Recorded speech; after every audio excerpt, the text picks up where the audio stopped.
Arrowhead seems to be back on the Helldivers grind, as we just got a new game patch to try to start working on some of those major items plaguing the game, and I've just done a few test dives and I have some feedback for you. Welcome to the channel. This is LtBuzzLitebeer, and crashes, excessive ragdolling, fire effects, or parts of them, impalers, and a bit more have been touched by the studio with some mixed results. And some reports are coming in that the fix to the fix has done more harm than good. We've also got a bit of an update on those Chaosdivers and more, so stay tuned for all of this. And as always, thanks so much for your incredible support. In case you haven't done so already, take just a moment to hit subscribe, as it's free and it really helps out the channel get noticed with the YouTube algorithms. And while you're at it, make sure to ring that notifications bell to receive my latest upload alerts. And here it all comes, all the latest from Helldivers.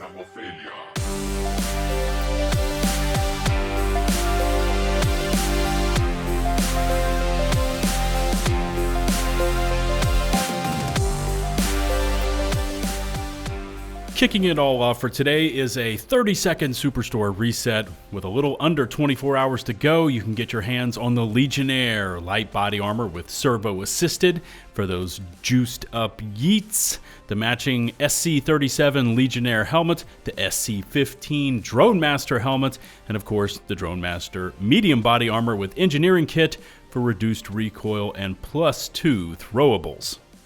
And while we're here, the current major order ends in just about a day's time, and so far we have liberated Curia from the bots, and we've knocked out 2 of 3 successful defense campaigns. Now, I can see more than a few divers right now over on Aesir Pass, which I happen to like that planet as well, especially the cold and how it affects laser weapons, but you know, that won't count as a successful defense because it is right now currently in a liberation campaign. So either we defend Curia or Tarsh, and then that will make 3 out of 3, and the major order is done. We're out.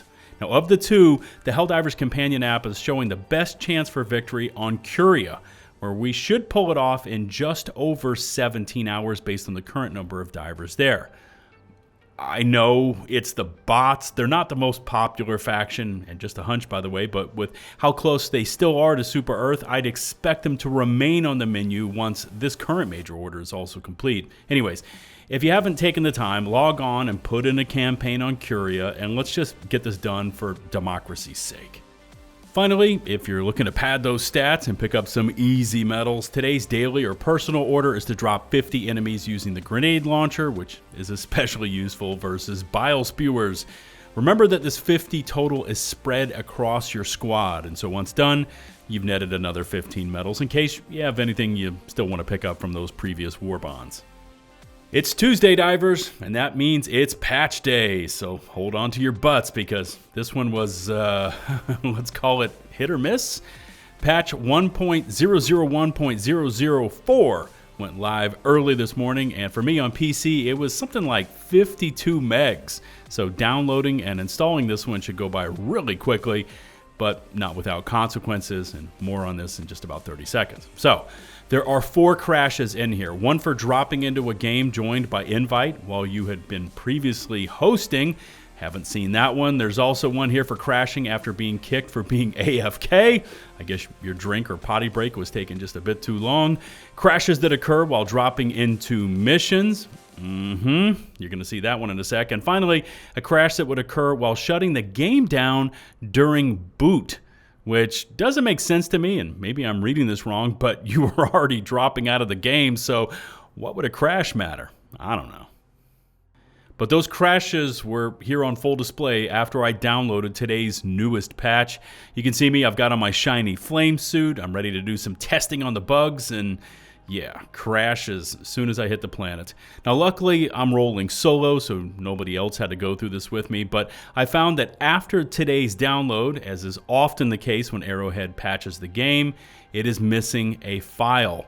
On Steam, just run the verify file sequence, and Steam will run through every file in the game, all 6,000 plus of them, and find the one that is missing and re-download it, which for me seems to have made the game playable. However, I am seeing massive crashing issues with alt-tabbing, which I do a bunch of. It was fixed in a previous patch, but it seems to be back and happening with regularity. I like the effort, by the way. At least the devs are trying. They get high marks for the attempt, but the execution is just not good. Yeah, just not good.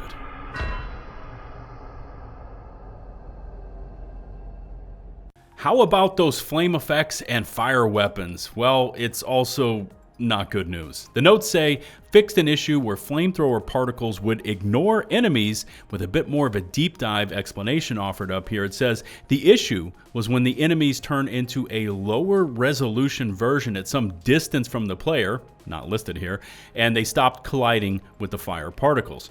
Which sounds like to me when the targets were far away from you, even if there was fire in their path, the game wasn't registering that they were in it, so these enemies wouldn't take damage, which, fair enough. Okay, sounds like something has been corrected here, but I brought out the ultimate flame build. I hit the planet and did some bug annihilation, and this fix really fixed nothing. And in some cases, even more is now broken.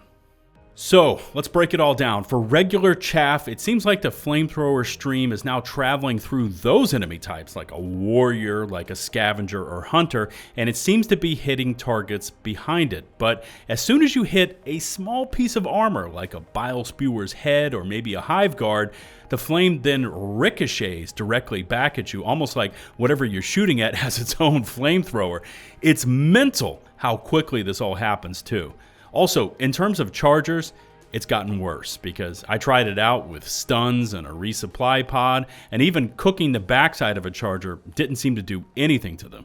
This Discord post brought that up to the devs at Twinbeard, and by the way, welcome back, sir. Apparently there is a bug with the charger back when the flamethrower doesn't register the hit from certain angles, to which Twinbeard actually responded, yeah, there's something there. We've asked the devs, what gives? This Reddit post with over 2,000 upvotes kind of echoes what the community is currently feeling about the ill-fated flamethrower. And I wouldn't call it the worst stratagem in the game. Wait, yeah. Actually, I probably would. In terms of stratagem weapons, the flamethrower is just something you could show me as part of a loadout probably 10 out of 10 times, and I would decline you 10 out of 10 times to use it. It's just not in a good state after being completely gutted with Escalation of Freedom. In fact, the flamethrower was a bit of a hot topic, pun intended, in the official Helldivers Discord, as seen in this post asking one question: was the flamethrower broken and the nerf was to rework it so it ran better, or were there more to it? To which B Vitamin from the community support team actually responded, quote, the flamethrower had a bug fix in the EOF, or Escalation of Freedom patch. It didn't work the way it was supposed to and got fixed, but that fix made it perform worse in the situations players like to use it. So the result was still a nerf, but it wasn't like the devs just decided to make it bad.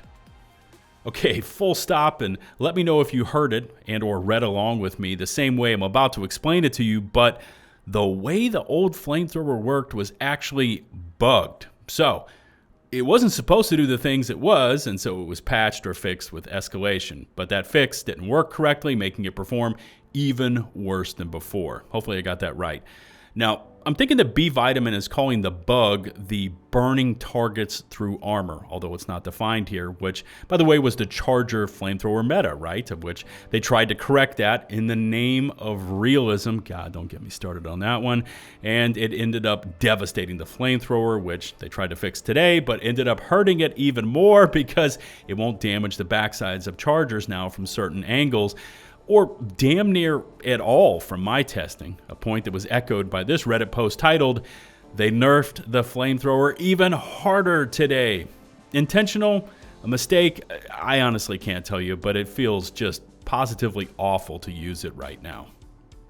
Excessive ragdolling, which I think is an understatement, but yeah, let's continue on, as another one of those bullet points we saw in last week's game director statement. And this one involves the Impaler Tentacles stabbing ability, where they have reduced the explosion radius. That's what they're calling it, explosion radius, which, you know, if you got several of these things all slapping the ground around you, it was over. You were going to get perpetually ragdolled until you died, or you got sent into orbit if one of those tentacles came up from underneath you and gave you a proctology exam. There's also been a change to light rockets, which by the way feels like half of the automaton forces.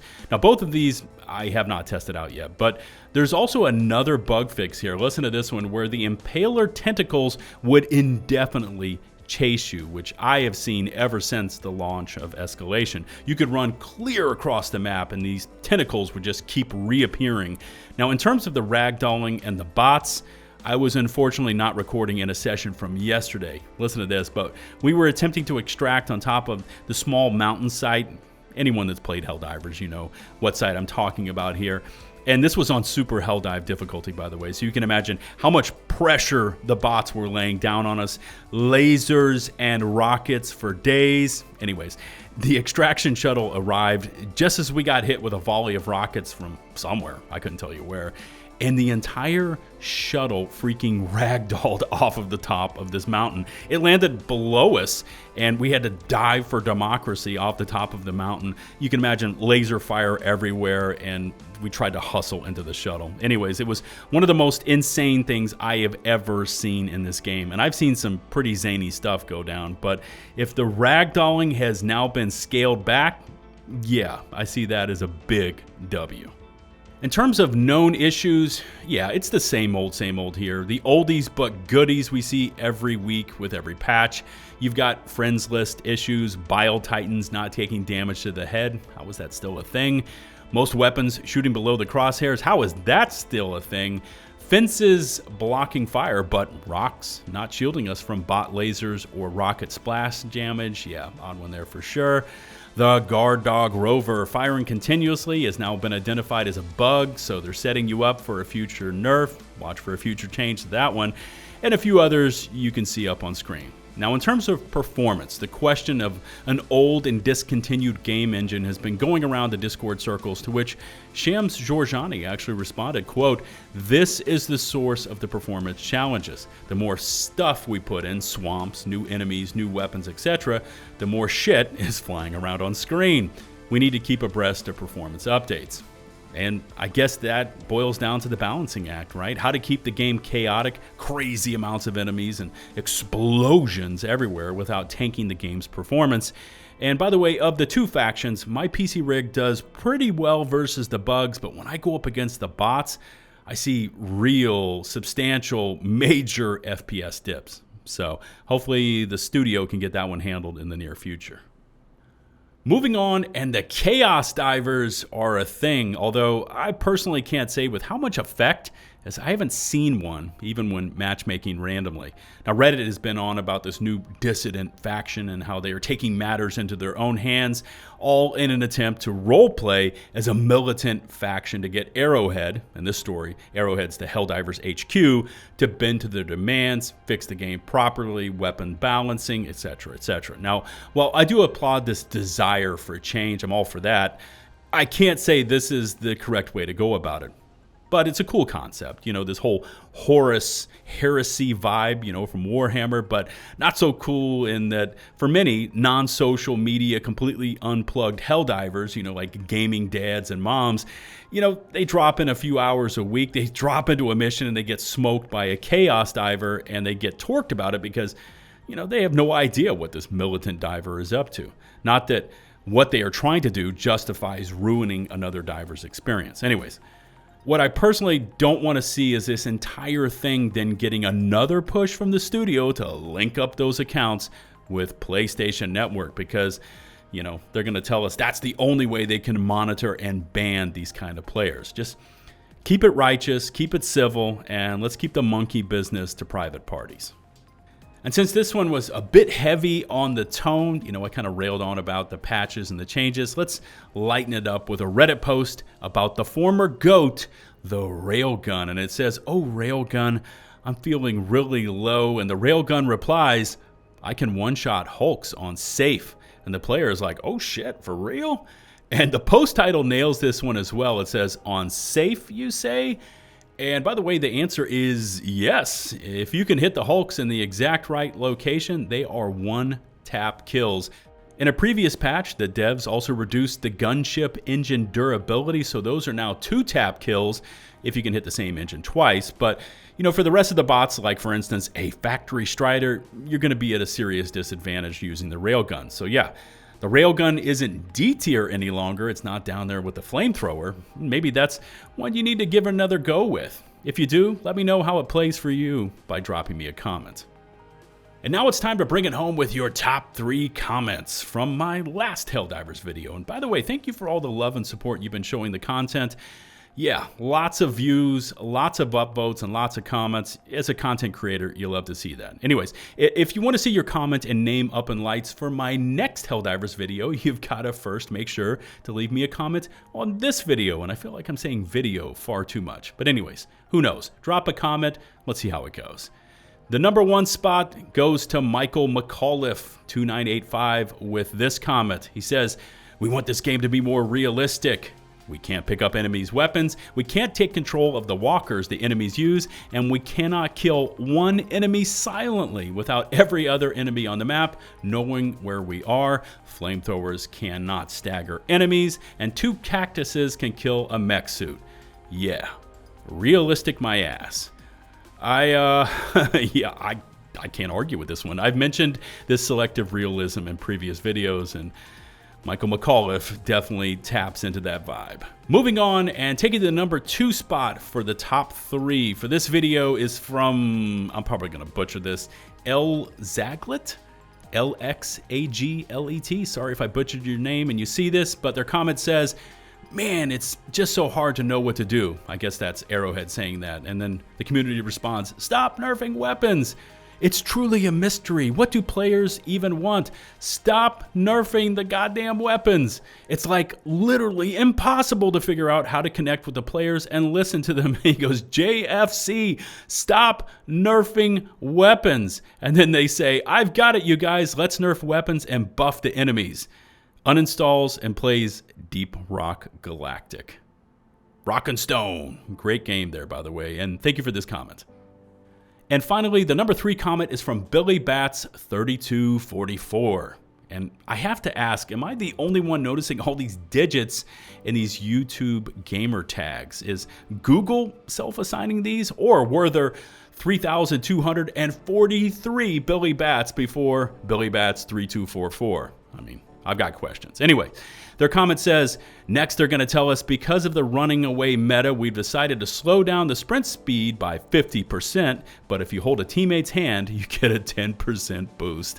This one makes me chuckle a bit. Yeah, some of the changes to balancing and in-game mechanics are just straight up baffling. Anyways, congrats to all the top 3 comments for this one, and remember to hit subscribe and to ring that notifications bell to receive my latest upload alerts. All my socials, including links to all of today's sources, can be found down in the video description. By the way, a huge milestone for the channel is now in sight as we've now passed 240,000 subscribers. That's crazy. And the big 250K is off in the distance. I appreciate each and every one of you who've taken the plunge and have hit subscribe. And if you haven't done so already, it would really be appreciated as we push onwards to 250. Until the next one, this is LtBuzzLitebeer signing off.